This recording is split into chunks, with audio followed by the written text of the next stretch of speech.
ಸ್ನೇಹಿತರೆಲ್ಲರಿಗೂ ನಮಸ್ಕಾರ. ಸ್ನೇಹಿತರೆ, ನಮ್ಮ ನ್ಯಾಯಾಂಗ ವ್ಯವಸ್ಥೆಯ 3 ಆಧಾರ ಸ್ತಂಭಗಳಾದಂಥ Indian penal code, criminal procedure code ಮತ್ತು ಇಂಡಿಯನ್ ಎವಿಡೆನ್ಸ್ ಆ್ಯಕ್ಟ್ ಇವುಗಳ ಬದಲಿಗೆ ಕೇಂದ್ರ ಸರ್ಕಾರ 3 ಹೊಸ ಶಾಸನಗಳನ್ನು ಅಸ್ತಿತ್ವಕ್ಕೆ ತಂದಿದೆ. ಮತ್ತು ಜುಲೈ 1, 2024 ನಂತರ ದೇಶದಾದ್ಯಂತ ಇದನ್ನು ಜಾರಿಗೆ ತರುವಂಥ ಉದ್ದೇಶವನ್ನು ಹೊಂದಿದೆ. ಒಂದು ವೇಳೆ ಈ 3 ಶಾಸನಗಳು ಜಾರಿಗೆ ಬಂದಲ್ಲಿ ಈಗಿನ ಇಂಡಿಯನ್ ಪೆನಲ್ ಕೋಡ್ ಬದಲಿಗೆ ಭಾರತೀಯ ನ್ಯಾಯ ಸಂಹಿತ ಮತ್ತು ಕ್ರಿಮಿನಲ್ ಪ್ರೊಸೀಜರ್ ಕೋಡ್ ಇದರ ಬದಲಿಗೆ ಭಾರತೀಯ ನಾಗರಿಕ ಸುರಕ್ಷಾ ಸಂಹಿತ ಮತ್ತು ಇಂಡಿಯನ್ ಎವಿಡೆನ್ಸ್ ಆ್ಯಕ್ಟ್ ಇದರ ಬದಲಿಗೆ ಭಾರತೀಯ ಸಾಕ್ಷ್ಯ ಅಧಿನಿಯಮ ಅನ್ನುವಂಥ 3 ಹೊಸ ಶಾಸನಗಳು ಜಾರಿಗೆ ಬರಲಿವೆ. ಮೊದಲನೇದಾಗಿ ಈ ಇಂಡಿಯನ್ ಪೆನಲ್ ಕೋಡ್ ಬದಲಿಗೆ ದೇಶೀಯವಾಗಿ ಕೇಂದ್ರ ಸರ್ಕಾರ ಭಾರತೀಯ ನ್ಯಾಯ ಸಂಹಿತ ಅನ್ನುವಂಥ ಒಂದು ಹೊಸ ಶಾಸನವನ್ನು ಜುಲೈ 1ರಿಂದ ಜಾರಿಗೆ ತರಲಿದೆ. ಈಗ ಅಸ್ತಿತ್ವದಲ್ಲಿ ಇರುವಂತಹ ಇಂಡಿಯನ್ ಪೆನಲ್ ಕೋಡ್ ಇದರಲ್ಲಿ ಸುಮಾರು 511 ಕಲಂಗಳು ಅಸ್ತಿತ್ವದಲ್ಲಿ ಇದ್ದವು. ಆದರೆ ಈಗ ಬಂದಿರುವಂತಹ ಹೊಸ ಭಾರತೀಯ ನ್ಯಾಯ ಸಂಹಿತ ಇದರಲ್ಲಿ ಕೇವಲ 358 ಕಲಂಗಳನ್ನು ಜಾರಿಗೆ ತಂದಿದ್ದಾರೆ. ಇನ್ನು ಈ ಭಾರತೀಯ ನ್ಯಾಯ ಸಂಹಿತೆಯಲ್ಲಿ ಯಾವುದೇ ಆದಂಥ ಒಂದು ಅಮೂಲಾಗ್ರ ಬದಲಾವಣೆಗಳನ್ನು ಮಾಡಿಲ್ಲ. ಬದಲಾಗಿ ಇಲ್ಲಿ ಇರುವಂತಹ ಇಂಡಿಯನ್ ಪೆನಲ್ ಕೋಡ್ನಲ್ಲಿ ಕೊಟ್ಟಿದ್ದಂತಹ ಏನು ಕಲಂಗಳಿವೆ ಅವುಗಳನ್ನು ಪರಿಷ್ಕರಿಸಿ ಅದನ್ನು ಒಂದು ಮಾರ್ಪಾಟು ಮಾಡಿ ಹೊಸ ರೂಪದಲ್ಲಿ ಈ ಭಾರತೀಯ ನ್ಯಾಯ ಸಂಹಿತೆಯನ್ನು ಅವರು ಅಸ್ತಿತ್ವಕ್ಕೆ ತಂದಿದ್ದಾರೆ. ಇನ್ನು ಈ ಹೊಸ ಭಾರತೀಯ ನ್ಯಾಯ ಸಂಹಿತ ಅದರಲ್ಲಿ ಏನೇನು ಹೊಸ ಕಾನೂನುಗಳಿವೆ ಅಥವಾ ಏನೇನು ಬದಲಾವಣೆಗಳು ಮಾಡಿದ್ದಾರೆ ಅನ್ನೋದನ್ನ ನಾವಿವತ್ತು ತಿಳ್ಕೊಳ್ಳೋಣ. ಈ ಭಾರತೀಯ ನ್ಯಾಯ ಸಂಹಿತ ಸುಮಾರು 358 ಕಲಂಗಳನ್ನು ಹೊಂದಿರುವಂಥ ಒಂದು ಹೊಸ ಶಾಸನ ಅಥವಾ ಕಾಯ್ದೆ ಅಂತೇಳಿ ಹೇಳ್ಬೋದು. ಇದರಲ್ಲಿ ಈ ಹಿಂದಿನ IPCಗೆ ಹೋಲಿಸಿದರೆ ಇದರಲ್ಲಿ ಏನು ಹಿಂದೆ ಅವರು ಕೊಟ್ಟಿದ್ರು ಅದನ್ನೇ ಕೆಲವು ಪರಿಷ್ಕೃತ ರೂಪದಲ್ಲಿ ಅದನ್ನು ಮಾರ್ಪಾಡು ಮಾಡಿ ಹೊಸದಾಗಿ ಇಲ್ಲಿ ಕೊಟ್ಟಿದ್ದಾರೆ. ಮೊದಲನೇದಾಗಿ ರೈಟ್ ಆಫ್ ಪ್ರೈವೇಟ್ ಡಿಫೆನ್ಸ್ ಅಂದರೆ ಈ ನಮ್ಮ ಒಂದು ವೈಯಕ್ತಿಕ ರಕ್ಷಣೆಗಳನ್ನು ಮಾಡಿಕೊಳ್ಳುವಂಥ ಕಾನೂನನ್ನ ಹಿಂದೆ IPCಯಲ್ಲಿ ಚಾಪ್ಟರ್ 3ರಲ್ಲಿ ಸೆಕ್ಷನ್ 96ರಿಂದ 106ರಲ್ಲಿ ಕೊಟ್ಟಿದ್ರು. ಅದನ್ನೇ ಈಗ ಭಾರತೀಯ ನ್ಯಾಯ ಸಂಹಿತೆಯ ಸೆಕ್ಷನ್ 33ರಿಂದ 44ರಲ್ಲಿ ಅದನ್ನು ರೈಟ್ ಆಫ್ ಪ್ರೈವೇಟ್ ಡಿಫೆನ್ಸ್ ಇದನ್ನು ಕೊಟ್ಟಿದ್ದಾರೆ. ಇನ್ನು ಯಾವುದೇ ರೀತಿಯಾದಂಥ ಅರ್ಥ ವಿವರಣೆಯಲ್ಲಿ, ಡೆಫಿನೇಷನಲ್ಲಿ ಅಥವಾ ಯಾವುದೇ ಒಂದು ವಿಷಯಗಳಲ್ಲಿ ಯಾವುದೇ ಬದಲಾವಣೆ ಇಲ್ಲ. ಹಿಂದೆ ಏನು ಸೆಕ್ಷನ್ 96ರಿಂದ 106ರಲ್ಲಿ ಕೊಟ್ಟಿದ್ದಾರೋ ಅದನ್ನೇ ಸೆಕ್ಷನ್ 33ರಿಂದ 44 ಅಡಿಯಲ್ಲಿ ಈ ಹೊಸ ಕಾಯ್ದೆಯಲ್ಲಿ ಕೊಡಲಾಗಿದೆ. ಇನ್ನು offences against women and children ಅಂದರೆ ಮಹಿಳೆ ಮತ್ತು ಮಕ್ಕಳಿಗೆ ಸಂಬಂಧಪಟ್ಟಂಥ ಅಪರಾಧಗಳು, ಇದನ್ನು ಹೊಸ ಕಾಯ್ದೆಯ ಸೆಕ್ಷನ್ 63ರಿಂದ 99ರ ಒಳಗೆ ಈ ಒಂದು ಅಪರಾಧಗಳಿಗೆ ಸಂಬಂಧಪಟ್ಟಂಥ ಕಲಂಗಳನ್ನು ನೀಡಿದ್ದಾರೆ. ಮೊದಲನೇದಾಗಿ ಈ ಒಫೆನ್ಸ್ ಆಫ್ ರೇಪ್ ಇದನ್ನು IPCಯ ಸೆಕ್ಷನ್ 375, 376 ರೇಪ್ ಅನ್ನುವಂಥ ಅಪರಾಧದ ಬಗ್ಗೆ ಅಥವಾ ಬಲಾತ್ಕಾರ ಅನ್ನುವಂಥ ಅಪರಾಧದ ಬಗ್ಗೆ ಹೇಳ್ತಾ ಇತ್ತು. ಇದನ್ನು ಹೊಸ ಶಾಸನದ ಸೆಕ್ಷನ್ 63ರಿಂದ 71ರವರೆಗಿನ ಸೆಕ್ಷನ್ಗಳು ರೇಪ್ ಅನ್ನೋದನ್ನು ಏನು ಅಂತೇಳಿ ಹೇಳ್ತವೆ. ಇದರಲ್ಲಿ ಯಾವುದೇ ಆದಂಥ ವ್ಯತ್ಯಾಸಗಳು ಇರೋದಿಲ್ಲ. ಹಿಂದೆ ಏನು ಅರ್ಥ ವಿವರಣೆಯನ್ನು ಕೊಟ್ಟಿದ್ರು ಅದೇ ಅರ್ಥ ವಿವರಣೆಯನ್ನು ಇದು ಕೂಡ ಕೊಡುತ್ತೆ. ಇನ್ನು ಸೆಕ್ಷನ್ 69ರಲ್ಲಿ sexual intercourse not amounting to rape ಅಂದರೆ ಯಾವುದೇ ಒಂದು ಸೆಕ್ಸುವಲ್ ಇಂಟರ್ಕೋರ್ಸ್ ಆದರೂ ಕೂಡ ಅದು ಯಾವ ಸಂದರ್ಭದಲ್ಲಿ ರೇಪ್ ಆಗೋದಿಲ್ಲ ಅನ್ನೋದ್ರ ಬಗ್ಗೆ ಸೆಕ್ಷನ್ 69 ತಿಳಿಸುತ್ತೆ. ಇದರ ಪ್ರಕಾರ ಯಾವುದೇ ಒಂದು ಸೆಕ್ಸುವಲ್ ಇಂಟರ್ಕೋರ್ಸ್ ಬೈ ಡಿಸೀಟ್ಫುಲ್ ಮೀನ್ಸ್ ಅಂದರೆ ಯಾವುದೇ ಒಂದು ಮೋಸದ ಆಧಾರದಲ್ಲಿ ಮಾಡಿಕೊಂಡಂಥ ಸೆಕ್ಸುವಲ್ ಇಂಟರ್ಕೋರ್ಸ್ ಇರ್ಬೋದು. ಆ ಮೋಸದ ಆಧಾರ ಅಂದರೆ ಯಾವುದೇ ಒಂದು ಮದುವೆಯ ವಾಗ್ದಾನ ಇರ್ಬೋದು, ಅಥವಾ ಉದ್ಯೋಗದ ಆಮಿಷ ಒಡ್ಡಿರ್ಬೋದು, ಅಥವಾ ಬಡ್ತಿಯ ಆಮಿಷ ಒಡ್ಡಿರ್ಬೋದು, ಅಥವಾ ಪ್ರಲೋಭನೆಯಿಂದಾಗಿರ್ಬೋದು, ಅಥವಾ ತಮ್ಮ ಗುರುತನ್ನು ಮುಚ್ಚಿಟ್ಟು ಮದುವೆ ಆಗ್ತಾನೆ ಅಂತೇಳಿ ಅಥವಾ ಮದುವೆ ಆಗಿರ್ಬೋದು. ಅಂಥ ಸಂದರ್ಭದಲ್ಲಿ ಇದನ್ನು ರೇಪ್ ಅಂತೇಳಿ ಕನ್ಸಿಡರ್ ಮಾಡೋದಕ್ಕೆ ಆಗೋದಿಲ್ಲ ಅಂತೇಳಿ ಸೆಕ್ಷನ್ 69 ಹೇಳುತ್ತೆ. ಆದರೆ ಇದಕ್ಕೆ ಶಿಕ್ಷೆ 10 ವರ್ಷಗಳಷ್ಟಿದೆ ಮತ್ತು ಜೊತೆಗೆ ದಂಡ ಕೂಡ ವಿಧಿಸ್ತಾರೆ. ಸೆಕ್ಷನ್ 70 ಗ್ಯಾಂಗ್ ರೇಪ್ ಬಗ್ಗೆ ಹೇಳುತ್ತೆ. ಗ್ಯಾಂಗ್ ರೇಪ್ ಮತ್ತು ಗ್ಯಾಂಗ್ ರೇಪ್ ಆಫ್ ಮೈನರ್ ಇವುಗಳ ಬಗ್ಗೆ ತಿಳಿಸುತ್ತೆ. ಇದರಲ್ಲಿ ಶಿಕ್ಷೆ ಮರಣದಂಡನವರೆಗೂ ಇದೆ. ಇದರಲ್ಲಿ ಒಂದು ವಿಶೇಷವಾದಂಥ ಅಂಶ ಅಂತಂದರೆ ಇದರಲ್ಲಿ ಶಿಕ್ಷೆ ಜೊತೆಗೆ ದಂಡವನ್ನು ನ್ಯಾಯಾಲಯ ವಿಧಿಸಬಹುದು ಮತ್ತು ಆ ದಂಡದ ಮೊತ್ತ ಯಾರು ಈ ಶೋಷಣೆಗೆ ಒಳಗಾಗಿದ್ದಾರೋ ಅವರ ಒಂದು ವೈದ್ಯಕೀಯ ಮತ್ತು ಪುನರ್ವಸತಿ ಮಾಡೋದಕ್ಕೆ ಎಷ್ಟು ಅವಶ್ಯಕತೆ ಇದೆಯೋ ಅಷ್ಟು ದಂಡವನ್ನು ವಿಧಿಸಬೇಕು ಮತ್ತು ಅದನ್ನು ಅವರಿಗೆ ಕೊಡಬೇಕು ಅಂತೇಳಿ ಈ ಒಂದು ಕಲಂಗಳು ಹೇಳ್ತಾ ಇವೆ. ಇನ್ನು assault or criminal force to outrage modesty of woman ಅಂದರೆ ಯಾವುದೋ ಒಬ್ಬ ಮಹಿಳೆಯ ಮಾನಕ್ಕೆ ಕುಂದುಂಟು ಮಾಡುವಂಥ ಯಾವುದೇ ಒಂದು ಹಲ್ಲೆ ಇರ್ಬೋದು ಅಥವಾ ಕ್ರಿಮಿನಲ್ ಫೋರ್ಸ್ ಇರ್ಬೋದು, ಅದನ್ನು ಹಿಂದೆ IPCಯ ಸೆಕ್ಷನ್ 354ರಲ್ಲಿ ಕೊಟ್ಟಿದ್ರು. ಈಗ ಹೊಸ ಕಾಯ್ದೆಯ ಸೆಕ್ಷನ್ 74ರಲ್ಲಿ ಈ ಒಂದು ಅಪರಾಧದ ಬಗ್ಗೆ ಮತ್ತು ಅದಕ್ಕೆ ಸಂಬಂಧಪಟ್ಟಂತ ಶಿಕ್ಷೆಯ ಬಗ್ಗೆ ವಿವರಣೆಯನ್ನು ಕೊಟ್ಟಿದ್ದಾರೆ. ಇನ್ನು ಡೌರಿ ಡೆತ್, ವರದಕ್ಷಿಣೆ ಸಾವು, ಸೆಕ್ಷನ್ 304B IPCಯ ಸೆಕ್ಷನ್ 304B ಡೌರಿ ಡೆತ್ ಬಗ್ಗೆ ಅಥವಾ ವರದಕ್ಷಿಣೆ ಸಾವಿನ ಬಗ್ಗೆ ಹೇಳ್ತಾ ಇತ್ತು. ಈಗ ಹೊಸ ಕಾಯ್ದೆಯ ಸೆಕ್ಷನ್ 80 ಡೌರಿ ಡೆತ್ ಬಗ್ಗೆ ಹೇಳುತ್ತೆ. ಅದೇ ರೀತಿ ಸೆಕ್ಸುವಲ್ ಹೆರಾಸ್ಮೆಂಟ್ ಸೆಕ್ಷನ್ 75 ಭಾರತೀಯ ನ್ಯಾಯ ಸಂಹಿತೆಯ ಸೆಕ್ಷನ್ 75 ಸೆಕ್ಸುವಲ್ ಹರಾಸ್ಮೆಂಟ್ ಅಂದ್ರೆ ಏನು ಅಂತ ಹೇಳುತ್ತೆ. ಯಾವ ಸಂದರ್ಭದಲ್ಲಿ ಸೆಕ್ಸುವಲ್ ಹೆರಾಸ್ಮೆಂಟ್ ಆಗ್ಬೋದು ಅನ್ನೋದಕ್ಕೆ ವಿವರಣೆಯನ್ನು ನೀಡುತ್ತೆ. ಯಾವುದೋ ಒಂದು ಫಿಸಿಕಲ್ ಕಾಂಟ್ಯಾಕ್ಟ್ ಇರ್ಬೋದು, ಯಾವುದೋ ಒಂದು ಸೆಕ್ಸುವಲ್ ಫೇವರ್ಸ್ಗೆ ಡಿಮಾಂಡ್ಸ್ ಇರ್ಬೋದು, ಅಥವಾ ಯಾವುದೋ ಒಂದು ಪೋರ್ನೋಗ್ರಾಫಿಯನ್ನು ಅವರ ಇಚ್ಛೆಯ ವಿರುದ್ಧವಾಗಿ ತೋರಿಸೋದಿರ್ಬೋದು, ಅಥವಾ ಯಾವುದೇ ಒಂದು ಸೆಕ್ಸುವಲ್ ಕಲರ್ ರಿಮಾರ್ಕ್ಸ್ ಅಂಥ ಸಂದರ್ಭದಲ್ಲಿ ಸೆಕ್ಸುವಲ್ ಹೆರಾಸ್ಮೆಂಟ್ ಅನ್ನುವಂಥ ಅಪರಾಧ ಆಗುತ್ತೆ ಸೆಕ್ಷನ್ 75 ಅಡಿಯಲ್ಲಿ ಅನ್ನೋದನ್ನು ಭಾರತೀಯ ನ್ಯಾಯ ಸಂಹಿತೆ ಹೇಳುತ್ತೆ. ಸೆಕ್ಷನ್ 77ರಲ್ಲಿ ವೈರಿಸಮ್ ಬಗ್ಗೆ ಹೇಳುತ್ತೆ. ಅದೇ ರೀತಿ ಸೆಕ್ಷನ್ 78 ಸ್ಟಾಕಿಂಗ್ ಅಂದರೆ ಯಾವುದೇ ಒಂದು ಮಹಿಳೆಯನ್ನು ಹಿಂಬಾಲಿಸ್ಕೊಂಡು ಹೋಗೋದು ಅಥವಾ ಅವಳು ಇಂಟರ್ನೆಟ್ ಇತ್ಯಾದಿ ಇಮೇಲ್ ಇತ್ಯಾದಿಗಳನ್ನು ಬಳಸುವಾಗ ಅಥವಾ ಯಾವುದೇ ಒಂದು ರೀತಿಯ ಎಲೆಕ್ಟ್ರಾನಿಕ್ ಫಾರ್ಮನ್ನು ಅವರು ಬಳಸುವಾಗ ಅವರನ್ನು ಮಾನಿಟರ್ ಮಾಡೋದು ಈ ಒಂದು ಸೆಕ್ಷನ್ 78ರ ಅಡಿಯಲ್ಲಿ ಅಪರಾಧಗಳಾಗುತ್ತೆ. ಸೆಕ್ಷನ್ 82 ಬೈಗಮಿ ಬಗ್ಗೆ ಹೇಳುತ್ತೆ. ಅದೇ ರೀತಿ section 85 cruelty by husband or relative, ಯಾವುದೇ ಒಬ್ಬ ಪತಿ ಅಥವಾ ಅವನ ಸಂಬಂಧಿಕರು ಯಾವ ಸಂದರ್ಭದಲ್ಲಿ ಮಾಡಿದ ಕೃತ್ಯಗಳು ಮಹಿಳೆಯರ ವಿರುದ್ಧ ಕ್ರುಯಲ್ಟಿ ಆಗುತ್ತದೆ ಅನ್ನೋದನ್ನು ಸೆಕ್ಷನ್ 85 ಭಾರತೀಯ ನ್ಯಾಯ ಸಂಹಿತೆ ಹೇಳುತ್ತೆ. ಸೆಕ್ಷನ್ 87ರಲ್ಲಿ kidnap, abduction, forcing to marry ಇದಕ್ಕೆ ಸಂಬಂಧಪಟ್ಟ ಅಪರಾಧಗಳ ಬಗ್ಗೆ ಹೇಳಿದ್ದಾರೆ. Section 88 carrying miscarriage, section 97 kidnap, abduction of child under 10 ಯಾವುದೇ 10 ವರ್ಷದ ಒಳಗಿನ ಮಕ್ಕಳ ಕಿಡ್ನಾಪ್ ಇರ್ಬೋದು, ಅಬ್ಡಕ್ಷನ್ ಇರ್ಬೋದು, ಇದ್ರ ಬಗ್ಗೆ ಸೆಕ್ಷನ್ 97 ಹೇಳುತ್ತೆ. Section 98 selling child for prostitution, ಯಾವುದೇ ಒಂದು ವ್ಯಭಿಚಾರಕ್ಕೆ ಮಕ್ಕಳನ್ನು ಮಾರಾಟ ಮಾಡೋದು. ಅದೇ ರೀತಿ section 99 buying child for prostitution, ಯಾವುದೇ ಒಂದು ವ್ಯಭಿಚಾರಕ್ಕೆ ಮಕ್ಕಳನ್ನು ಖರೀದಿ ಮಾಡೋದ್ರ ಬಗ್ಗೆ ಹೇಳುತ್ತೆ. ಇನ್ನು abetment, criminal conspiracy and attempt ಈ ಎಲ್ಲ ಕೃತ್ಯಗಳಿಗೆ ಸಂಬಂಧಿಸಿದ ಅಪರಾಧಗಳ ಬಗ್ಗೆ ಸೆಕ್ಷನ್ 45ರಿಂದ 62 ಹೇಳುತ್ತೆ. ಸೆಕ್ಷನ್ 61 ಕ್ರಿಮಿನಲ್ ಕಾನ್ಸ್ಪಿರಸಿ ಬಗ್ಗೆ ಹೇಳುತ್ತೆ. ಅದೇ ರೀತಿ offences relating to human body, ಮನುಷ್ಯನ ಅಂಗಾಂಗಗಳಿಗೆ ಸಂಬಂಧಪಟ್ಟಂತ ಅಪರಾಧಗಳು, ಅದನ್ನು ಸೆಕ್ಷನ್ 100ರಿಂದ 146ರಲ್ಲಿ ಕೊಟ್ಟಿದ್ದಾರೆ. ಸೆಕ್ಷನ್ 101 ಮರ್ಡರ್ ಬಗ್ಗೆ ಹೇಳುತ್ತೆ. ಹಿಂದೆ IPCಯಲ್ಲಿ ಸೆಕ್ಷನ್ 300 ಈ ಮರ್ಡರ್ ಬಗ್ಗೆ ಹೇಳ್ತಾ ಇತ್ತು. Section 106 causing death by negligence, ನಿರ್ಲಕ್ಷ್ಯದಿಂದ ಸಾವಿಗೆ ಕಾರಣವಾದಂತಹ ಅಪರಾಧದ ಬಗ್ಗೆ. Section 107 abetment of suicide of child or unsound mind, ಯಾವುದೇ ಒಬ್ಬ ಮಗು ಅಥವಾ ಯಾವುದೇ ಮಾನಸಿಕ ಅಸಮತೋಲನ ಹೊಂದಿರುವಂಥ ವ್ಯಕ್ತಿಯ ಆತ್ಮಹತ್ಯೆಗೆ ದುಷ್ಪ್ರೇರಣೆ ನೀಡುವಂಥದ್ದು. Section 108 abetment of suicide. Section 109 attempt to murder, ಹಿಂದೆ ಸೆಕ್ಷನ್ 307 IPC ಅಡಿಯಲ್ಲಿ ಈ ಅಪರಾಧ ಇತ್ತು. ಈಗ ಹೊಸ ಭಾರತೀಯ ನ್ಯಾಯ ಸಂಹಿತೆ ಅಡಿಯಲ್ಲಿ ಸೆಕ್ಷನ್ 109ರಲ್ಲಿ ಇದನ್ನು ಕೊಟ್ಟಿದ್ದಾರೆ. ಸೆಕ್ಷನ್ 113 ಟೆರರಿಸ್ಟ್ ಆಕ್ಟ್ ಬಗ್ಗೆ ಸೆಕ್ಷನ್ 113 ಇರುತ್ತೆ. ಸೆಕ್ಷನ್ 114 ಹರ್ಟ್, ಗಾಯದ ಬಗ್ಗೆ. ಸೆಕ್ಷನ್ 116 ಗ್ರೀವಿಯಸ್, ತೀವ್ರತರನಾದ ಗಾಯದ ಬಗ್ಗೆ. Section 126 wrongful restraint. Section 127 wrongful confinement. Section 128 force. Section 129 criminal force. Section 130 assault ಬಗ್ಗೆ ತಮ್ಮ ಒಂದು ಅರ್ಥ ವಿವರಣೆಯನ್ನು ಮತ್ತೆ ಅಲ್ಲಿ ನಿರ್ಧಾರಿತವಾಗುವಂಥ ಶಿಕ್ಷೆಯ ಒಂದು ಪ್ರಮಾಣವನ್ನು ತಿಳಿಸಿದ್ವಿ. ಇನ್ನು kidnapping, abduction, slavery and force labour ಇದನ್ನು ಸೆಕ್ಷನ್ 137ರಿಂದ 146 ಅಡಿಯಲ್ಲಿ ಕೊಟ್ಟಿದ್ದಾರೆ. ಸೆಕ್ಷನ್ 137 ಕಿಡ್ನಾಪಿಂಗ್ ಬಗ್ಗೆ ಹೇಳುತ್ತೆ. ಸೆಕ್ಷನ್ 138 ಅಬ್ಡಕ್ಷನ್ ಮತ್ತು ಸೆಕ್ಷನ್ 143 ಅಂದರೆ ಸೆಕ್ಷನ್ 143 ಹ್ಯೂಮನ್ ಟ್ರಾಫಿಕಿಂಗ್ ಅಂದರೆ ಮಾನವ ಕಳ್ಳ ಸಾಗಣೆ ಬಗ್ಗೆ ಹೇಳುತ್ತೆ.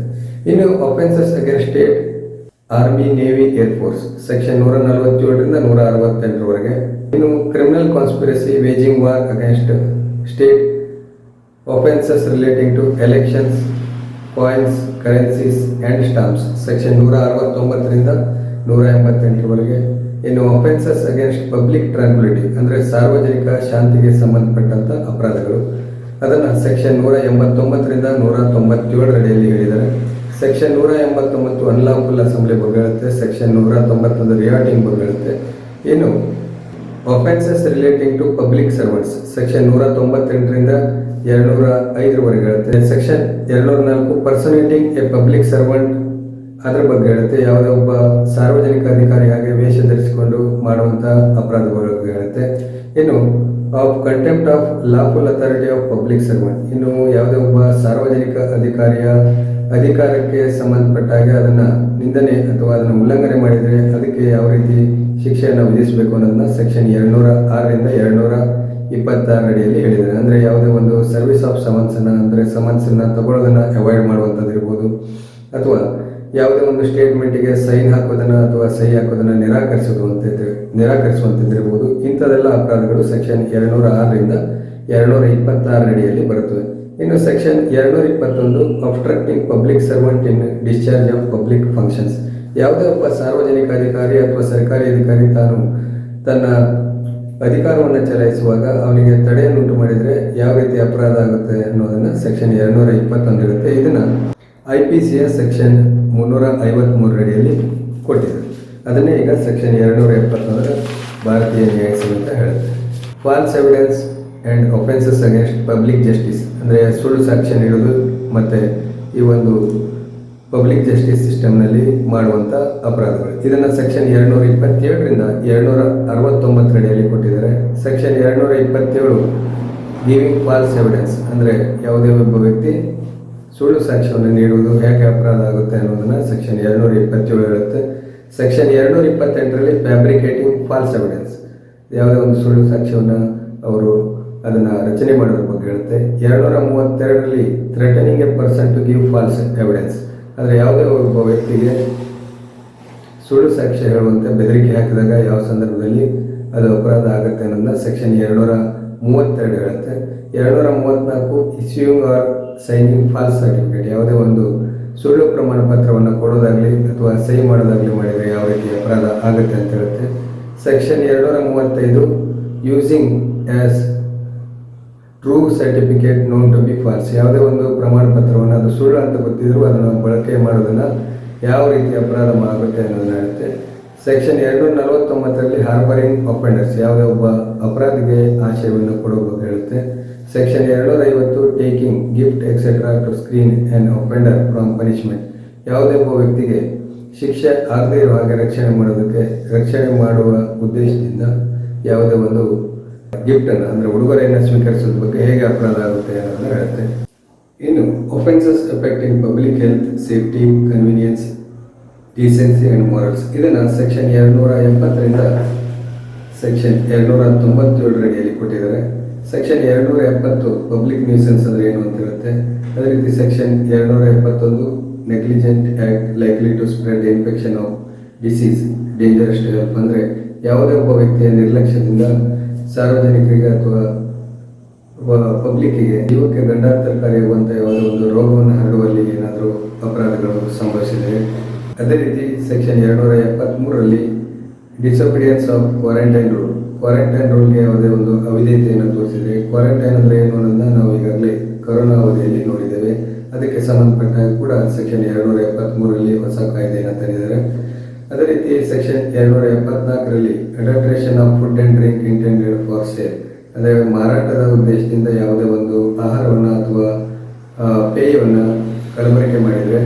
ಅದೇ ರೀತಿ 275ರಲ್ಲಿ sale of noxious food and drink, ಅಂದರೆ ಯಾವುದೇ ಒಂದು ಪೇಯ ಅಥವಾ ವಿಷಪೂರಿತ ಆಹಾರ ಅಥವಾ ಪೇಯವನ್ನು ಮಾರಾಟ ಮಾಡುವ ಉದ್ದೇಶದಿಂದ ಯಾವುದೇ ಒಂದು ಕೃತ್ಯವನ್ನು ಮಾಡಿದರೆ. Section 277 sale of adulterated drug, ಯಾವುದೇ ಒಂದು ಕಲಬೆರಕೆಯಾದಂಥ ಔಷಧವನ್ನು ಮಾರಾಟ ಮಾಡುವಂಥ ಉದ್ದೇಶವನ್ನು ಹೊಂದಿದರೆ. Section 279 fouling or corrupting water of public spring or reservoir, ಯಾವುದೇ ಒಂದು ಸಾರ್ವಜನಿಕ ಚರಿ ಅಥವಾ ಸರೋವರಗಳ ನೀರನ್ನು ಕಲುಷಿತಗೊಳಿಸಿದರೆ. Section 281 rash driving or riding on public way, ಯಾವುದೇ ಒಂದು ರೀತಿಯಾದಂಥ ರ್ಯಾಶ್ ಆ್ಯಂಡ್ ನೆಗ್ಲಿಜೆಂಟ್ ಡ್ರೈವಿಂಗನ್ನು ಮಾಡಿದರೆ ಅಥವಾ ರೈಡಿಂಗನ್ನು ಯಾವುದೇ ಒಂದು ಸಾರ್ವಜನಿಕ ರಸ್ತೆಯಲ್ಲಿ ಮಾಡಿದರೆ ಯಾವ ರೀತಿಯಾದಂಥ ಅಪರಾಧ ಆಗುತ್ತೆ ಅಂತ ಹೇಳುತ್ತೆ. ಅದೇ ರೀತಿ section 284 conveying person by water for hire in unsafe or overloaded vessel, ಯಾವುದೇ ಒಂದು ಹೆಚ್ಚು ಜನರಿಂದ ತುಂಬಿದಂಥ ದೋಣಿ ಅಥವಾ ಅಸುರಕ್ಷಿತವಾದಂಥ ದೋಣಿಯಲ್ಲಿ ಜನರನ್ನು ನೀರಿನ ಮೇಲೆ ಸಾಗಾಟ ಮಾಡಿದರೆ ಯಾವ ರೀತಿಯಾದಂಥ ಅಪರಾಧ ಆಗುತ್ತೆ ಅಂತ ಹೇಳುತ್ತೆ. ಅದೇ ರೀತಿ section 288 negligent conduct with respect to explosive substances, ಯಾವುದೇ ಒಂದು ಸ್ಫೋಟಕ ವಸ್ತುಗಳ ನಿರ್ವಹಣೆಯಲ್ಲಿ ನಿರ್ಲಕ್ಷ್ಯವನ್ನು ಉಂಟು ಮಾಡಿದರೆ. Section 290 negligent conduct with respect to pulling down, repairing or constructing building etcetera. ಅಂದರೆ ಯಾವುದೇ ಒಂದು ಕಟ್ಟಡ ನಿರ್ಮಾಣ ಸಂದರ್ಭದಲ್ಲಿ, ಅದನ್ನು ರಿಪೇರಿ ಮಾಡುವಂಥ ಸಂದರ್ಭದಲ್ಲಿ ಅಥವಾ ಅದನ್ನು ನೆಲಸಮಗೊಳಿಸುವಂಥ ಸಂದರ್ಭದಲ್ಲಿ ಯಾವುದೇ ಒಂದು ನಿರ್ಲಕ್ಷ್ಯತನವನ್ನು ತೋರಿಸಿದಲ್ಲಿ ಅದು ಯಾವ ರೀತಿ ಅಪರಾಧ ಆಗುತ್ತೆ ಅಂತ ಹೇಳುತ್ತೆ. Section 291 negligent conduct with respect to animals, ಪ್ರಾಣಿಗಳಿಗೆ ಸಂಬಂಧಪಟ್ಟಂಥ ನಿರ್ಲಕ್ಷ್ಯತನಗೆ ಸಂಬಂಧಿಸಿದಂಥ ಅಪರಾಧಗಳು. Section 296 sale etcetera of obscene objects to child, ಅಂದರೆ ಮಕ್ಕಳಿಗೆ ಯಾವುದೇ ಒಂದು ಅಸಹ್ಯಕರವಾದಂಥ ವಸ್ತುಗಳನ್ನು ಮಾರಾಟ ಮಾಡಿದರೆ. ಅದೇ ರೀತಿ ಸೆಕ್ಷನ್ 297 ಕೀಪಿಂಗ್ ಲಾಟ್ರಿ ಆಫೀಸ್, ಯಾವುದೇ ಒಂದು ಲಾಟ್ರಿ ಆಫೀಸನ್ನು ಮಾಡಿದರೆ ಅದು ಯಾವ ರೀತಿ ಅಪರಾಧ ಆಗುತ್ತೆ ಅನ್ನೋದನ್ನ ಸೆಕ್ಷನ್ 297 ಹೇಳುತ್ತೆ. ಇನ್ನು of offences relating to religion, ಅಂದರೆ ಧರ್ಮಕ್ಕೆ ಸಂಬಂಧಪಟ್ಟಂಥ ಅಪರಾಧಗಳು, ಅಂದರೆ ಯಾವುದೋ ಒಂದು ಧಾರ್ಮಿಕ ವಿಷಯಗಳಿಗೆ ಸಂಬಂಧಪಟ್ಟ ಯಾವ ಕೃತ್ಯಗಳು ಅಪರಾಧ ಆಗುತ್ತವೆ ಅನ್ನೋದನ್ನು ಸೆಕ್ಷನ್ 298ರಿಂದ 302ವರೆಗೆ ಹೇಳಿದ್ದಾರೆ. ಅದೇ ರೀತಿ ಸೆಕ್ಷನ್ 298 ಪ್ರಕಾರ injuring place of worship with an intent to insult, ಅಂದರೆ ಯಾವುದೇ ಒಂದು ಧಾರ್ಮಿಕ ಸ್ಥಳವನ್ನು ಯಾವುದೇ ಒಂದು ಧಾರ್ಮಿಕವಾಗಿ ಅವಮಾನ ಮಾಡುವಂಥ ರೀತಿಯಲ್ಲಿ ಯಾವುದೇ ರೀತಿ ಹಾನಿಯನ್ನು ಉಂಟು ಮಾಡಿದರೆ ಅದು ಅಪರಾಧ ಆಗುತ್ತೆ ಅಂತ ಹೇಳುತ್ತೆ. ಅದೇ ರೀತಿ 299 ಔಟ್ರೇಜ್ ರಿಲಿಜಿಯಸ್ ಫೀಲಿಂಗ್, ಅಂದರೆ ಯಾವುದೇ ರೀತಿಯಾದಂಥ ಧಾರ್ಮಿಕ ಭಾವನೆಗಳಿಗೆ ಧಕ್ಕೆ ಉಂಟು ಮಾಡುವಂಥದ್ದು. ಸೆಕ್ಷನ್ 300 ಡಿಸ್ಟರ್ಬಿಂಗ್ ರಿಲಿಜಿಯಸ್ ಅಸೆಂಬ್ಲಿ, ಯಾವುದೇ ಒಂದು ಧಾರ್ಮಿಕ ಸಮಾವೇಶವನ್ನು ಅಡಚಣೆಗೊಳಪಡಿಸಿದರೆ ಅದು ಅಪರಾಧ ಆಗುತ್ತೆ ಅಂತೇಳಿ ಸೆಕ್ಷನ್ 300ರಲ್ಲಿ ಹೇಳಿದ್ದಾರೆ. ಇನ್ನು ಆಫ್ ಒಫೆನ್ಸಸ್ ಅಗೇನ್ಸ್ಟ್ ಪ್ರಾಪರ್ಟಿ, ಆಸ್ತಿಗೆ ಸಂಬಂಧಪಟ್ಟಂಥ ಅಪರಾಧಗಳು, ಅದನ್ನು ಸೆಕ್ಷನ್ 303ರಿಂದ 315ವರೆಗೆ ಹೇಳಿದ್ದಾರೆ. ಸೆಕ್ಷನ್ 303ರಲ್ಲಿ ಥೆಫ್ಟ್ ಬಗ್ಗೆ ಹೇಳಿದ್ದಾರೆ, ಕಳ್ಳತನದ ಬಗ್ಗೆ. 304 ಸ್ನ್ಯಾಚಿಂಗ್, ಇದು ಹೊಸದಾಗಿ ಬಂದಿರುವಂಥದ್ದು. ಇನ್ನು 305 ಥೆಫ್ಟ್ ಇನ್ ಡ್ವೆಲ್ಲಿಂಗ್ ಹೌಸ್ ಎಕ್ಸೆಟ್ರಾ, ಯಾವುದೇ ಒಂದು ವಾಸವಾಗಿರುವಂಥ ಮನೆಯಲ್ಲಿ ಮಾಡುವಂಥ ಕಳ್ಳತನಕ್ಕೆ ಸಂಬಂಧಪಟ್ಟಿದ್ದು. 308 extortion, 309 robbery, 310 ಡೆಕಾಯ್ತಿ, 314 dishonest misappropriation of property, 316 criminal breach of trust, ಇದನ್ನು 316ರಲ್ಲಿ ಕೊಟ್ಟಿದ್ದಾರೆ. 317 ಸ್ಟೋಲನ್ ಪ್ರಾಪರ್ಟಿ ಅಂದರೆ ಯಾವುದು ಅಂತ ಹೇಳಿದರೆ.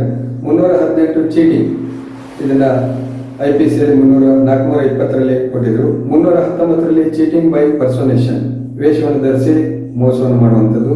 324 ಮಿಸ್ಚಿಫ್, 325 ಮಿಸ್ಚಿಫ್ ಬೈ ಕಿಲ್ಲಿಂಗ್ ಆರ್ ಮೇಮಿಂಗ್ ಎನಿಮಲ್, ಪ್ರಾಣಿಗಳಿಗೆ ತೊಂದರೆ ಕೊಡುವಂಥದ್ದು, ಸಾಯಿಸೋದು ಅಥವಾ ಅವರಿಗೆ ಪ್ರಾಣಿಗಳಿಗೆ ಹಿಂಸೆಯನ್ನು ಕೊಡೋದಕ್ಕೆ ಸಂಬಂಧಪಟ್ಟಿದ್ದು. ಇನ್ನು 329 criminal trespass R house trespass, ಯಾವುದೇ ಒಂದು ಕ್ರಿಮಿನಲ್ ಟ್ರೆಸ್ಪಾಸ್ ಅಥವಾ ಮನೆಯಲ್ಲಿ ಪ್ರತಿಬಂಧಿತವಾಗಿ ಅವರು ಪ್ರವೇಶ ಮಾಡೋದನ್ನು ಈ ಒಂದು ಸೆಕ್ಷನ್ 329ರಲ್ಲಿ ಕೊಟ್ಟಿದ್ದಾರೆ. 330ರಲ್ಲಿ ಹೌಸ್ ಟ್ರೆಸ್ಪಾಸ್, ಹೌಸ್ ಬ್ರೇಕಿಂಗ್, ಯಾವುದೇ ಒಂದು ಮನೆಯನ್ನು ಅಧಿಕೃತವಾಗಿ ಪ್ರವೇಶ ಮಾಡೋದು ಅಥವಾ ಆ ಮನೆಯನ್ನು ಮುರಿಯೋದು, ಇಂಥ ಎಲ್ಲ ಕೆಲಸಕ್ಕೆ ಸಂಬಂಧಪಟ್ಟಂಥ ಅಪರಾಧಗಳು ಏನು ಮತ್ತು ಅವುಗಳಿಗೆ ಶಿಕ್ಷೆ ಅನ್ನೋದನ್ನು ಸೆಕ್ಷನ್ 330ರಲ್ಲಿ ಕೊಟ್ಟಿದ್ದಾರೆ. ಮುಂದೆ offences relating to documents and to property marks, section 335ರಿಂದ 350, ಅಂದರೆ ಯಾವುದೇ ಒಂದು ದಾಖಲೆಗಳಿಗೆ ಸಂಬಂಧಪಟ್ಟ ಹಾಗೆ ಅಥವಾ ಯಾವುದೇ ಒಂದು ಆಸ್ತಿಯ ಗುರುತಿಗೆ ಸಂಬಂಧಪಟ್ಟ ಹಾಗೆ ಯಾವ್ಯಾವ ಕೃತ್ಯಗಳು ಅಪರಾಧ ಅನಿಸ್ತವೆ ಅಂತೇಳಿ ಸೆಕ್ಷನ್ 335ರಿಂದ 350ವರೆಗೆ ಹೇಳುತ್ತೆ. 335ರಲ್ಲಿ ಮೇಕಿಂಗ್ ಎ ಫಾಲ್ಸ್ ಡಾಕ್ಯುಮೆಂಟ್ಸ್, ಯಾವುದೋ ಒಂದು ಸುಳ್ಳು ದಾಖಲೆಗಳನ್ನು ಸೃಷ್ಟಿ ಮಾಡೋದ್ರ ಬಗ್ಗೆ ಇರುತ್ತದೆ. 336 ಫೋರ್ಜರಿ ಬಗ್ಗೆ ಹೇಳ್ತದೆ. 346 tampering property mark with an intent to cause injury, ಯಾವುದೇ ಒಂದು ಆಸ್ತಿಯ ಗುರುತನ್ನು ಅದಕ್ಕೆ ಹಾನಿ ಮಾಡುವ ಉದ್ದೇಶದಿಂದ ಏನಾದರೂ ಬದಲಾವಣೆ ಮಾಡಿದರೆ ಅಥವಾ ತಿದ್ದಿದ್ರೆ ಅದು ಅಪರಾಧ ಆಗ್ತದೆ ಅಂತ ಹೇಳ್ತದೆ. Section 351 criminal intimidation, section 355 miss conduct in public by drunkard person, ಯಾವುದೋ ಒಂದು ಈ ಸಾರಾಯಿ ಅಥವಾ ಹೆಂಡವನ್ನು ಸೇವಿಸಿದಂಥ ವ್ಯಕ್ತಿ ಅವನು ಸಾರ್ವಜನಿಕರಾಗಿ ಯಾವುದೇ ಒಂದು ದುರ್ನಡತೆಯನ್ನು ಮಾಡಿದರೆ ಅದಕ್ಕೆ ಸಂಬಂಧಪಟ್ಟಿದೆ. ಇನ್ನು 356ರಲ್ಲಿ ಡಿಫಮೇಷನ್, ಮಾನಹಾನಿಗೆ ಸಂಬಂಧಪಟ್ಟಂಥ ಕೃತ್ಯ ಯಾವ ಸಂದರ್ಭದಲ್ಲಿ ಅಪರಾಧ ಆಗ್ತದೆ ಅಂತೇಳಿ ಸೆಕ್ಷನ್ 356ರಲ್ಲಿ ಹೇಳಿದೆ. ಇನ್ನು 358 ರಿಪೀಲ್ ಆ್ಯಂಡ್ ಸೇವಿಂಗ್ಸ್, ಯಾವ ಸಂದರ್ಭದಲ್ಲಿ ಕಾಯ್ದೆಯನ್ನು ತಿದ್ದುಪಡಿಗೊಳಿಸಬಹುದು, ಅದೇ ರೀತಿ ಯಾವುದನ್ನು ಉಳಿಸ್ಕೊಳ್ಬೇಕು ಅನ್ನೋದ್ರ ಬಗ್ಗೆ ಹೇಳ್ತದೆ.